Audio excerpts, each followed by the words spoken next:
Hello, I'm Frank Brazel, Professor of History at Manning University and a student in the PhD in History program at Liberty University.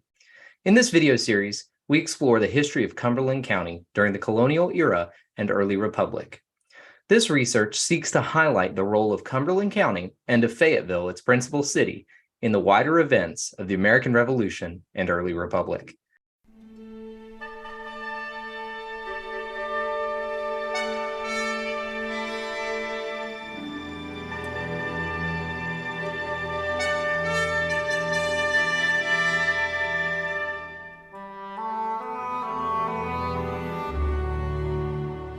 In this fourth and final video of the series, we conclude our exploration of Cumberland County with a recollection of the visit of the man who gave the city its name, the Marquis de Lafayette. Welcome back for the concluding chapter of Cumberland County, a history.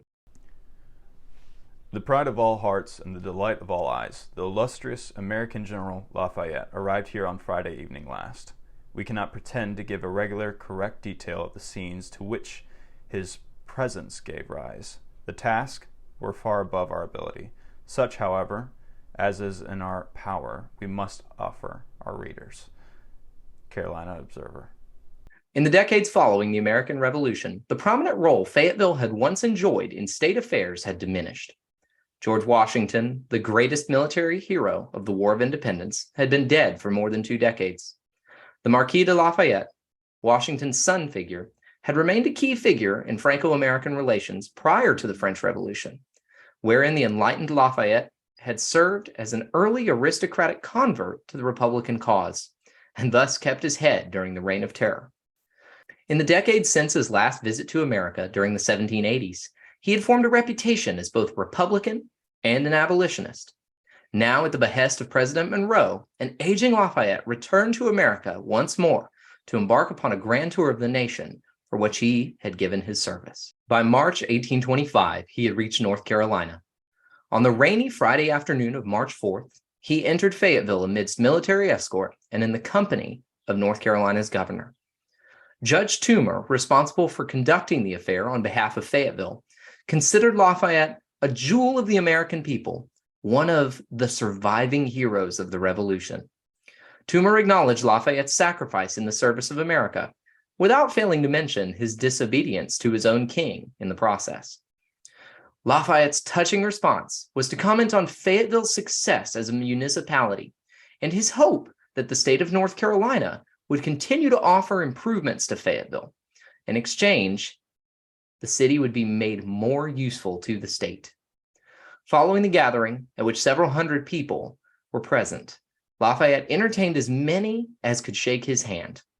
The first day concluded with a dinner at which toasts to the memory of Washington, to Lafayette, and to America were made, followed by a ball. The next morning, he would perform a review of local militia before a luncheon with Judge Toomer.